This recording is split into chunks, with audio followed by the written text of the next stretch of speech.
अजीत पवार का विमान क्रैश हो गया और इसके साथ ही खत्म हो गया एक युग। लेकिन क्या ये सिर्फ एक हादसा है या फिर सत्ता की कुर्सी के लिए बुना गया कोई खूनी जाल? विपक्ष ने सीधे सरकार को कटघरे में खड़ा कर दिया है। मुंबई से दिल्ली तक हलचल तेज है। हादसे के बाद पश्चिम बंगाल की मुख्यमंत्री ममता बनर्जी ने जो बयान दिया, उससे सियासी सरगर्मी बढ़ गई है। ममता ने इशारों में इस हादसे के पीछे साजिश की आशंका जताई है और सुप्रीम कोर्ट की निगरानी में हादसे के जांच की मांग की गई है। I need proper investigation under the supervision of Supreme Court. Only we have the trust on Supreme Court, no other agency. ममता के सवाल दागते ही समाजवादी पार्टी के मुखिया अखिलेश यादव और कांग्रेस अध्यक्ष खड़गे ने भी विमान हादसे की जांच की मांग कर सस्पेंस बढ़ा दिया। स्वाभाविक है क्योंकि बहुत बड़े नेता थे, डिप्टी सीएम कई बार रहे वो, और महाराष्ट्र के बहुत लोकप्रिय नेता रहे। और अगर ऐसी घटना हो जाए, और आज के समय पे जहां हम इतने जागरूक हैं, टेक्नोलॉजी को इतना समझते हैं चीज़ें, तो उन्होंने ठीक ही मांग की होगी क्योंकि वीआईपी के साथ इस तरह की घटना न हो।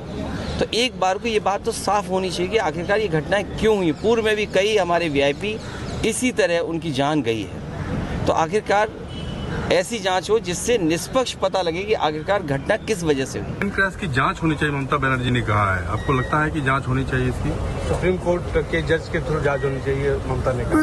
देखिए, जांच तो होना चाहिए क्योंकि ऐसा एक्सीडेंट हुआ है जो अननेचुरल है। जैसे ही बारामती से विमान के जलते हुए मलबे की तस्वीर आई, पूरा महाराष्ट्र सन्न रह गया। अजीत पवार एक ऐसा नाम जो कल तक किंग मेकर था, आज उसकी पहचान मलबे के ढेर में तब्दील हो चुकी है। हादसे वाली जगह पर सिसकियां हैं और साथ ही लोगों के सुलगते सवाल भी। क्या विमान के मेंटेनेंस में ढिलाई बरती गई? क्या ये बड़ी किसी साजिश का हिस्सा है? सरकार इस घटना की उच्च स्तरीय जांच क्यों नहीं कर रही? विपक्ष के आरोपों पर सत्ता पक्ष ने भी पलटवार किया है और कहा कि विपक्ष का इसे मुद्दा बनाकर सहानुभूति बटोरने या डर का माहौल पैदा करने की कोशिश निंदनीय है। डिप्टी सीएम रहे हैं, हमारे परिवार के हैं, और इनको इन्वेस्टिगेशन करना, ये महाराष्ट्र में बीजेपी की सरकार है और ममता बनर्जी बोले ना बोले इन्वेस्टिगेशन तो होता ही। इतने बड़े नेता का निधन हुआ, इन्वेस्टिगेशन नहीं होगा, इनके कहने के लिए बैठे रहेंगे। पहले वो अपने स्टेट में 3 दिन हो गया, एक कारखाना में 25 से 30 मजदूर जल के खत्म हो गया। उन्होंने उस परिवार के तरफ देखा भी नहीं, एक फोन तक भी नहीं की, गया भी नहीं है।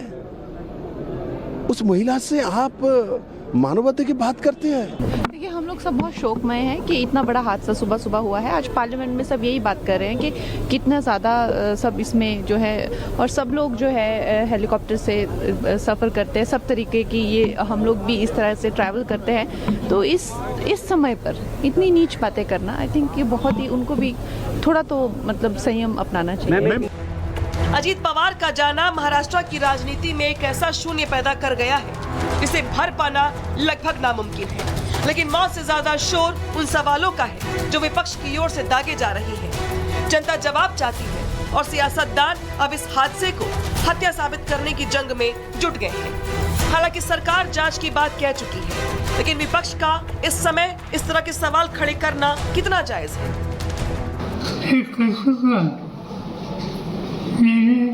मेरे शक्ती ज्यादा आहे, अशा व्यक्तीला महाराष्ट्र रोखला, हे काही नुकसान झालं। इतिहास गवाह है कि सियासत में जब बड़े कद के नेता इस तरह अचानक गायब होते हैं तो सच अक्सर मलबे में ही दबा रह जाता है। विपक्ष की मांग है कि सुप्रीम कोर्ट की निगरानी में पूरे मामले की जांच हो, क्योंकि ये सिर्फ एक नेता की मौत नहीं है, ये लोकतंत्र के भरोसे पर एक क्रैश लैंडिंग है। महाराष्ट्र अब सुलग रहा है तो वही जवाब आसमान नहीं, सिस्टम को देना ही होगा। Bureau report, Republic Bharat.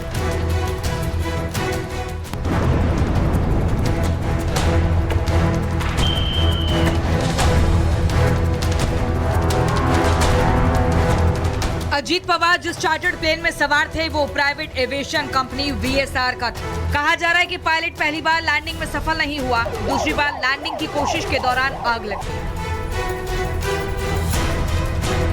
मैं इस समय बारामती के उस जगह पे हूं जहां पर अजीत पवार का प्लेन क्रैश हुआ था। मैं तस्वीरें दिखा रहा हूं किस तरह से मलबा पड़ा हुआ है। सामने देखिए जो प्लेन का पहिया है वो सामने देखिए पुलिस वाले हैं, वहां पर प्लेन का पहिया इतनी दूर छटक के गया है। दूसरा देखिए मलबा वहां पर देखिए वो रखा हुआ है, वो मलबा देखिए 2 अलग अलग जगहों पे मलबे पड़े हुए हैं और तीसरा मलबा देखिए वहां पे है। और जो पीछे का हिस्सा है प्लेन का पीछे का हिस्सा मैं तस्वीरें दिखा रहा हूँ किस तरह से वहां पे पड़ा हुआ है। उधर बारामती विमान हादसे की जांच तेज हो गई। जिस प्राइवेट चार्टर्ड में अजीत पवार सवार थे वो VSR एविएशन कंपनी का था। AAIB की जांच टीम ने दिल्ली में करीब 4 घंटे VSR कंपनी के दफ्तर में पड़ताल की और अपने साथ कुछ फाइलें भी ले गई। इस वक्त VSR वेंचर्स कंपनी के परिसर में मौजूद हूं। यहां पर कुछ देर पहले AIIB के अधिकारी पहुंचे थे।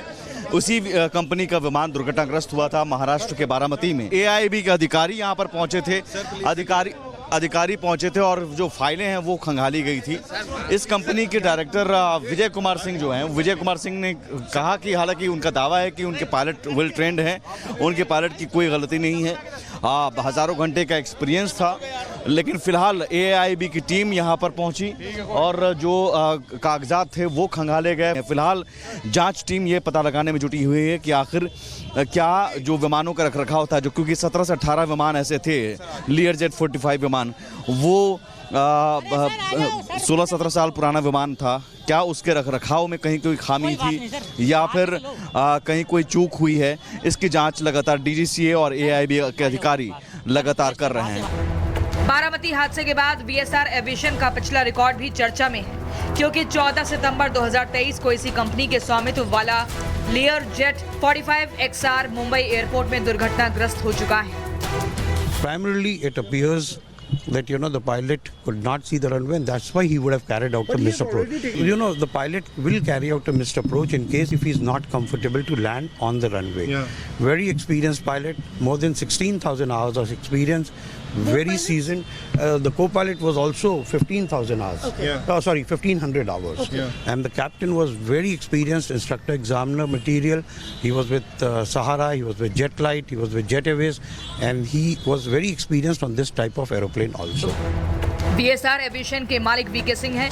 कंपनी की मौजूदगी दिल्ली, मुंबई, हैदराबाद और भोपाल में बताई जाती है। कंपनी का दावा है कि उसे 15 साल से ज्यादा का अनुभव है। उसके पास 60 से अधिक पायलट हैं। बारामती विमान हादसे ने private charter company VSR aviation को फिर सवालों के घेरे में ला दिया है। AAIB ने हादसे की जांच तेज कर दी है। सुबह से ही जब से इंसिडेंट हुआ है तब से ही DGCA को और AIIB को भी अलर्ट करके उनके ऑफिसर को भी यहाँ पे साइट पे भेजने के लिए बोल दिया है और लोकल यहाँ के पुलिस को भी बता दिया कि साइट को सुरक्षित कॉर्डन ऑफ करें, फेंसिंग करें, ताकि वहाँ पे जो भी इन्वेस्टिगेशन के लिए चाहिए होगा उस तरह की परिस्थिति रहे। प्लेन क्रैश कैसे हुआ ये तो जांच के बाद ही पता चलेगा, लेकिन VSR एविएशन के प्लेन में जिस तरह के हादसे में अजीत पवार की जान गई, करीब वैसा ही हादसा 2023 में हुआ था। तो सवाल है कि क्या VSR एविएशन के चार्टर्ड प्लेन में तकनीकी खराबियां हैं जिनकी जांच की जरूरत है। Bureau report, Republic Bharat.